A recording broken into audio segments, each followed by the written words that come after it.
Hello दोस्तों, आप सबको हार्दिक अभिनंदन। आशा है आपको मेरी डोडू कहानी का पहला भाग अच्छा लगा होगा। आज मैं दूसरा भाग प्रस्तुत कर रही हूँ, अतः कहानी को समझने के लिए कृपया पहले भाग को जरूर पढ़ें।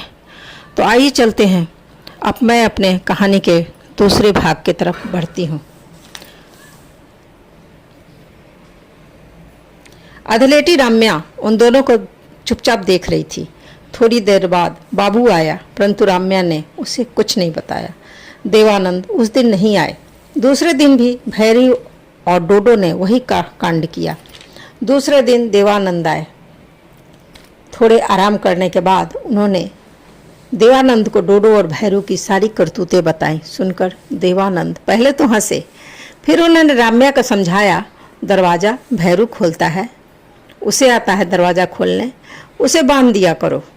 दूसरे दिन राम्या ने भैरू को जंजीरों में बांध दिया और बोली, और भागोगे? भागो, कैसे भागोगे? डोडो ध्यान से उसे जंजीरों में बंधता देखता रहा।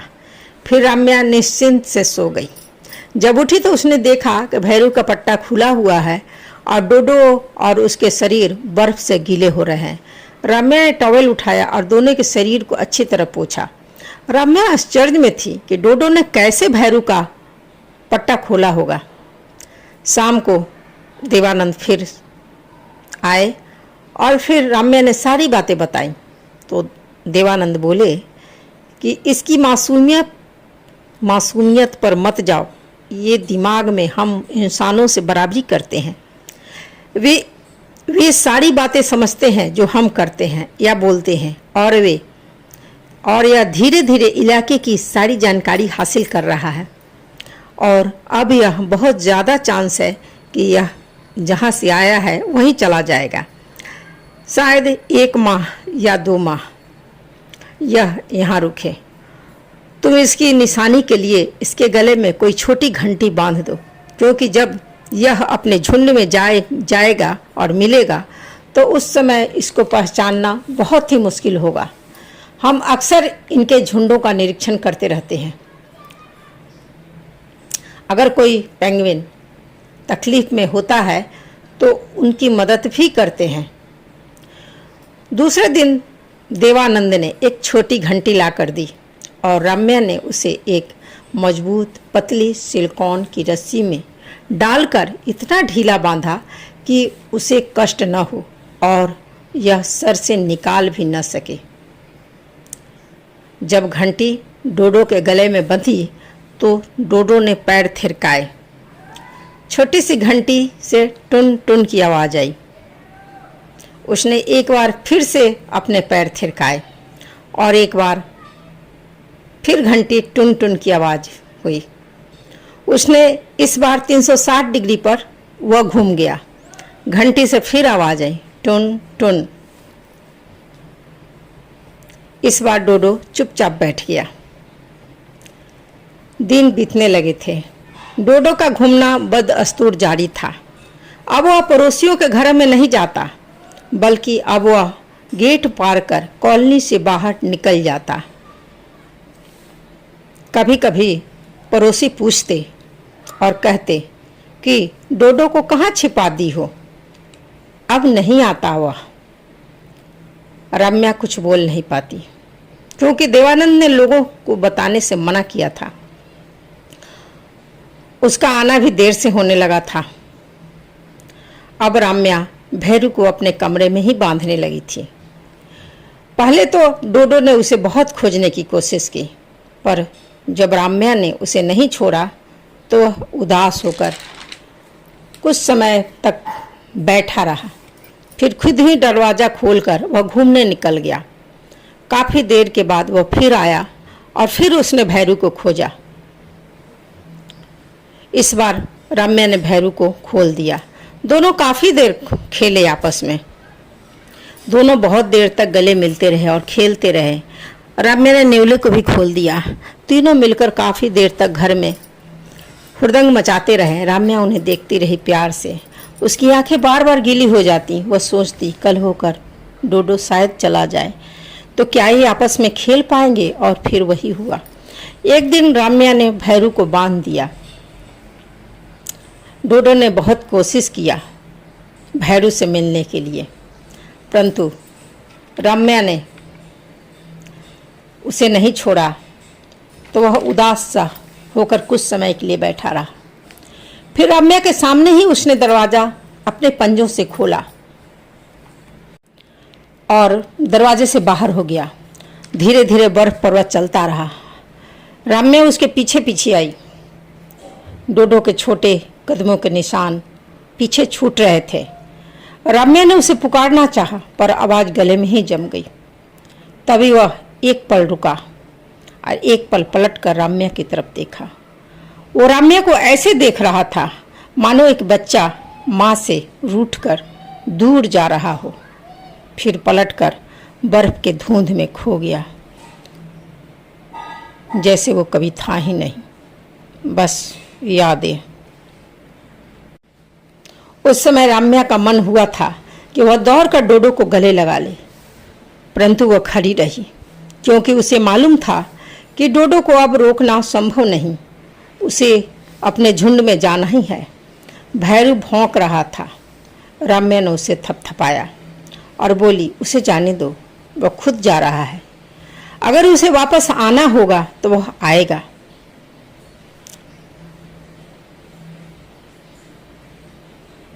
डोडो बर्फ के धुंध में खो गया था। रम्या ने स्पष्ट देखा वह कॉलोनी के बाहरी रास्ते की तरफ मुड़ रहा था। रम्या के दिल में एक हुक उठी, परंतु उसने अपने आप को संभाला। उसके लिए यही सही है। आंखें पोंछती वह मुड़ी तो पीछे अम्मा जी थीं। उनकी आंखें गीली थीं, जिसे वे साड़ी के आंचल से पोंछ रही थी। अम्मा जी कहकर रम्या उनसे लिपट गई। उसके आंसू रुक ही नहीं रहे थे। अम्मा जी उसकी पीठ सहला रही थी और अपनी आंखें भी पोंछ रही थी। दक्षिण जॉर्जिया में दिन बहुत छोटे होते हैं और रातें लंबी होती हैं। समय पर देवानंद आ चुके थे। हमेशा की तरह रम्या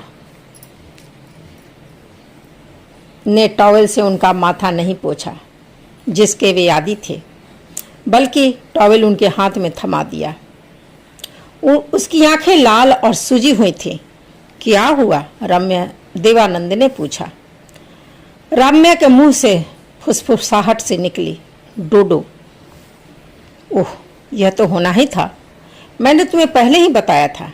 परंतु रम्या के आंसू रुकने के नाम नहीं ले रहे थे। बाबू भी चुप था। अम्मा भी अनमनी बैठी थी और बाबा की निगाहें बार बार दरवाजे की तरफ उठ रही थी। शायद डोडो आ जाए, परंतु डोडो नहीं आया। बर्फ बड़ी हवा के हर थपेरे पर जो दरवाजे पर लगती, रम्या उठकर थोड़ा खोल कर देखती। शायद डोडो आया हो, परंतु डोडो नहीं आया। दिन बीत रह गए, डोडो नहीं आया। भैरू बहुत दिन तक उसे खोजता रहा। नेवला दरवाजे पर पंजे मारता, कभी कभी रम्या की साड़ी खींचता। रम्या उसे थपथपाती। जब रम्या भैरू को कॉलोनी के बाहर घुमाने ले जाती, तो भैरू अक्सर उन रास्तों को देखता जिधर से डोडो गया था। बहुत दिन हो गए।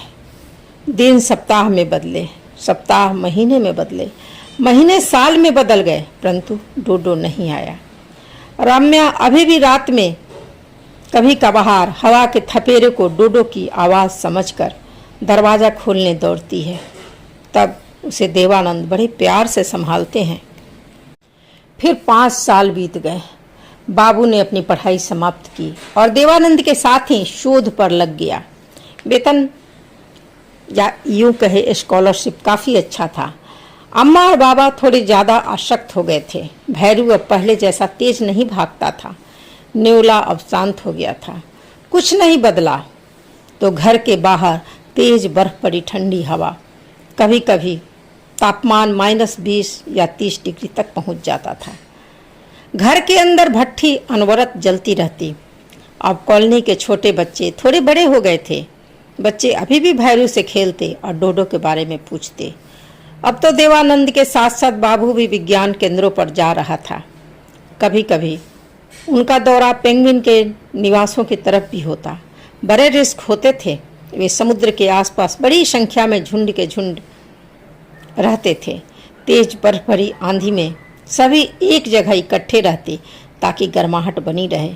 दक्षिण जॉर्जिया अटलांटिक महासागर में फॉकलैंड द्वीपों से लगभग 1300 किलोमीटर पूर्व में स्थित है। यह एक लंबी पथरीली बर्फीली सैंडविच द्वीप श्रृंखला है। यह मुख्य रूप से पेंगुइनों के विभिन्न प्रजातियों के लिए समृद्ध है। यहाँ मुख्य रूप से वन्य संरक्षण अनुसंधान केंद्र है जो वहाँ रहने वाले जीवों पर अनुसंधान और संरक्षण से संबंधित होते हैं। यहाँ मुख्य रूप से समुद्री किनारे हजारों एवं लाखों पेंगुइन प्रजनन और भोजन के लिए एकत्रित रहते हैं और अनुसंधान केंद्र के विषय भी यही पेंगुइन मुख्य रूप से थे। बाबू को इस विषय पर शोध करना बहुत अच्छा भी लग रहा था। वह प्रायः झुंड के करीब जाकर फोटो उतार लाता। देवानंद ने कई बार मना किया, ये खतरनाक है, ये तुम पर हमला भी कर सकते हैं। वस्तुतः बाबू डोडो को खोज रहा था। एक दिन वह अपने लाए फोटो और वीडियो को बड़ा करके देख रहा था कि उसकी दृष्टि एक पेंगुइन पर पड़ी जिसके गले में सिलिकॉन की रस्सी पड़ी हुई थी। उसने उस वीडियो को रोका और उस फोटो पर क्लिक किया। नीली रस्सी और एक बहुत छोटी सी घंटी उसे दिखाई दी। वह चिल्लाया, डोडो! देवानंद दौड़ कर आए। बाबू ने कांपती उंगलियां डोडो पर रखी।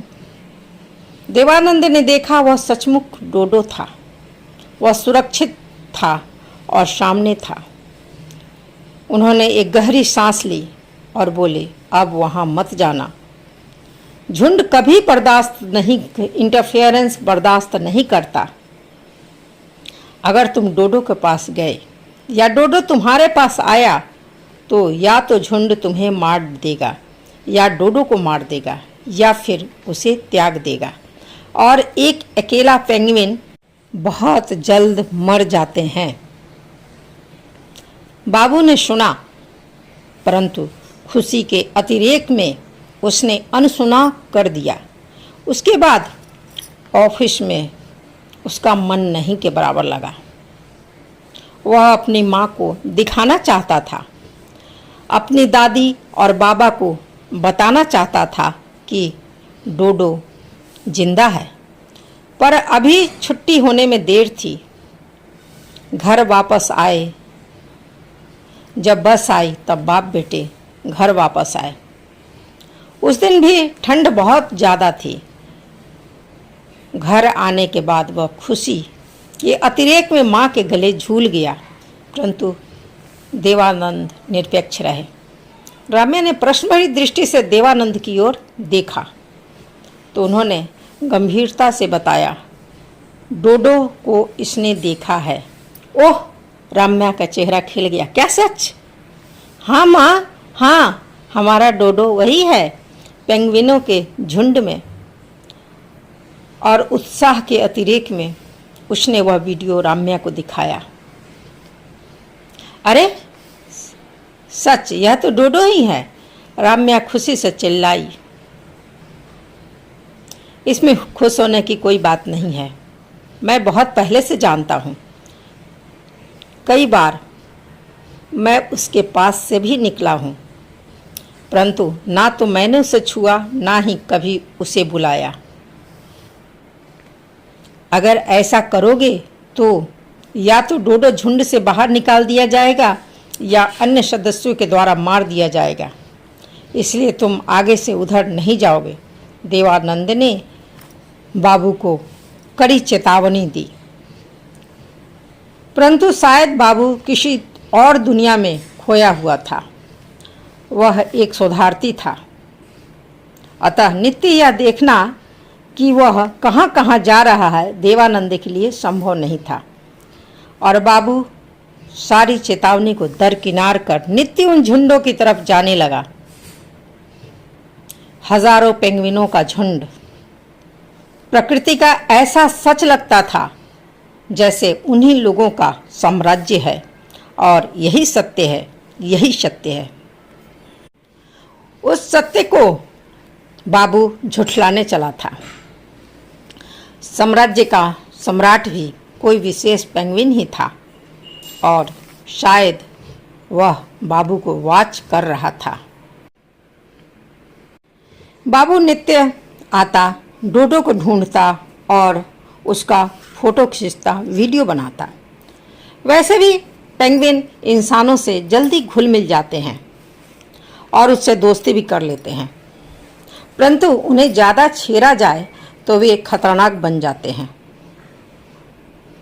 उनकी जंगली प्रवृत्ति को नहीं बदला जा सकता है। वे झुंड में ही रहना पसंद करते हैं और झुंड के नियमों का पालन भी करते हैं, उसी तरह जैसे इंसान अपने समाज में रहना पसंद करता है, जिसमें बाबू दखल दे रहा था।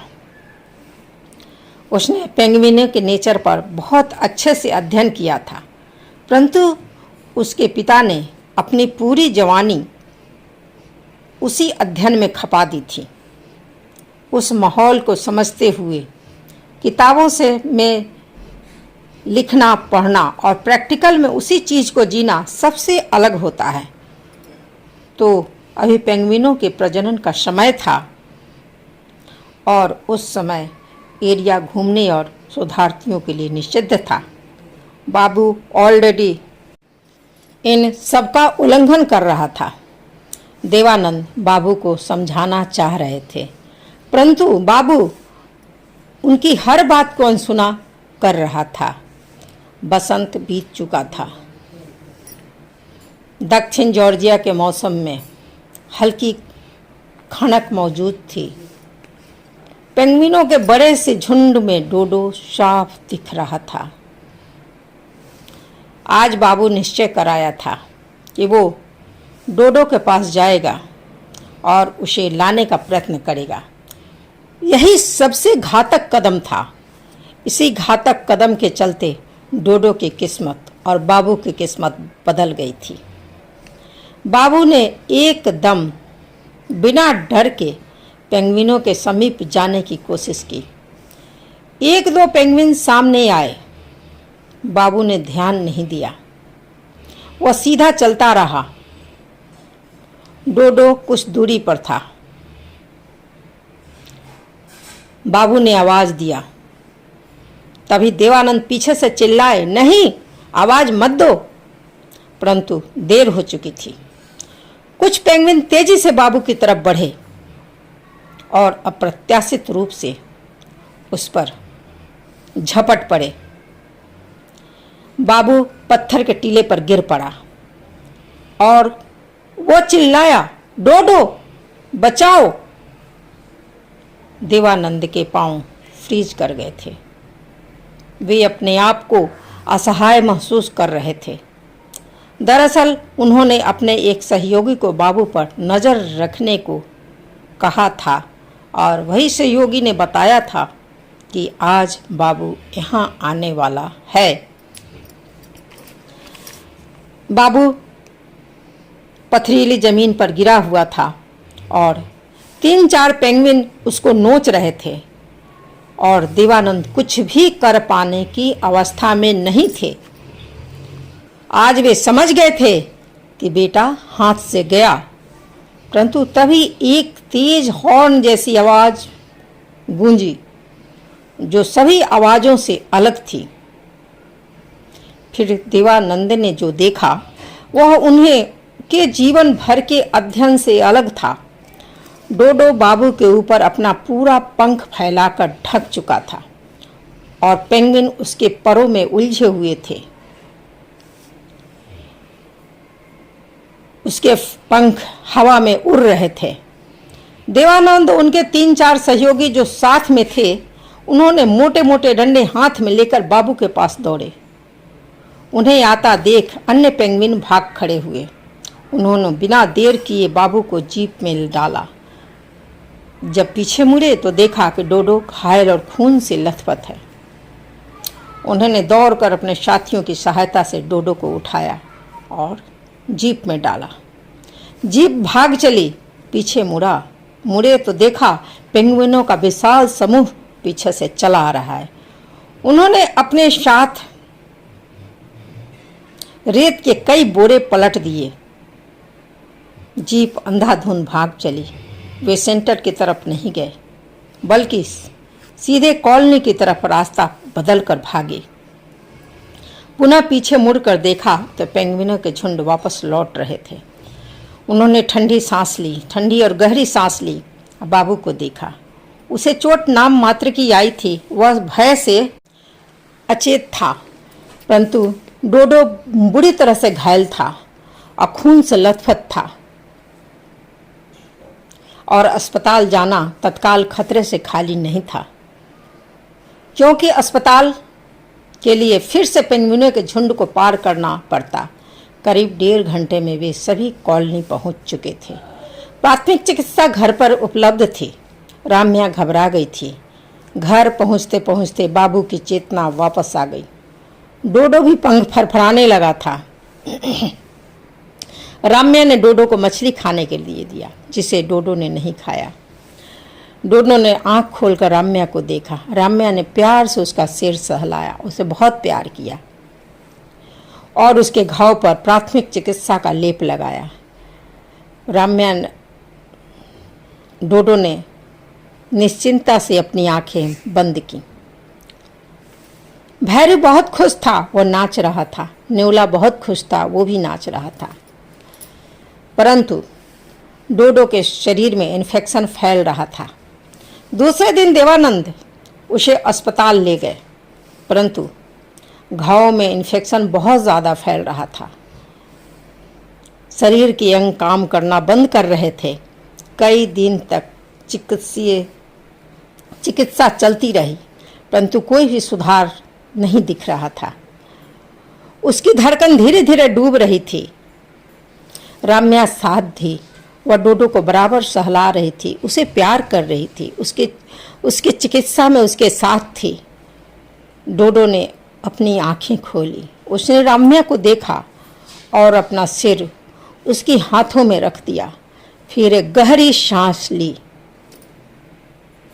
लेकिन इस कहानी ने मेरे हृदय को भी जमा दिया। आशा है आप सभी को कहानी पसंद आएगी। कहानी पसंद आए तो कृपया लाइक करें, सब्सक्राइब करें और शेयर करें। धन्यवाद।